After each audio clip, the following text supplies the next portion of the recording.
what I was just sharing with Angus is I've been doing a journey of elbows in and keeping myself safe. I've disregarded focusing on any techniques. I kind of don't care anymore. I'll get back to techniques in 5 minutes. So I've kind of fallen in love with whatever this is.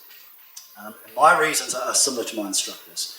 But what I get out of this is I now immediately know where my elbows are.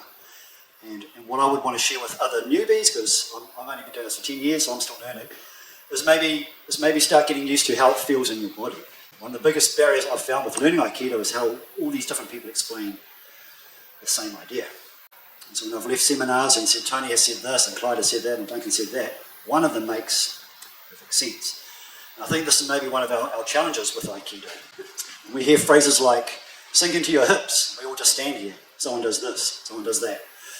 For me, if I was to take some kind of class, it'd be something on the lines of, well, what are your elbows doing in relation to your hips?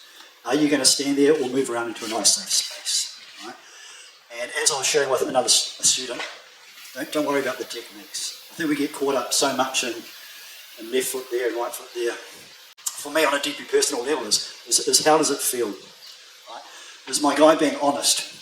So if I do my technique and I've dropped into my hips, I've dropped my elbows, and I'm trying to do something, and we're just muscling our way through it, I would expect and hope that we have some really honest feedback on this. So for me, I'm kind of just going to repeat this. For me, it's going to be about dropping our elbows in. Fancy stuff? No, I like to think, I just want stuff to kind of work. And I want to know that if it's going to work, am I going to be safe afterwards? I'm not sure if I'm at the level where I'm going to keep this person safe, but I'm going to do my best.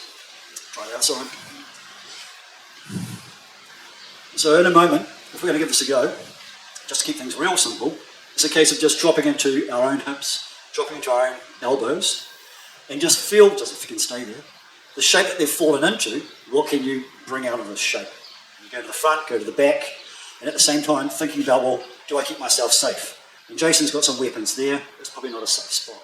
I think this is something that maybe, at least in my experience, we might tend to overlook from time to time.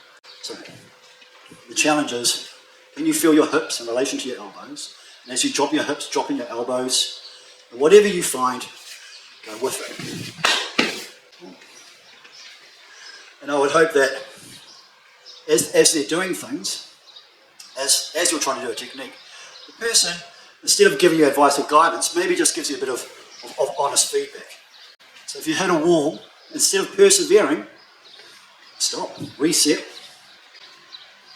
and then again just ask yourself, where are your hips in relation to your elbows? There we go. And I can feel a line there for the shoulder. I just need to turn them.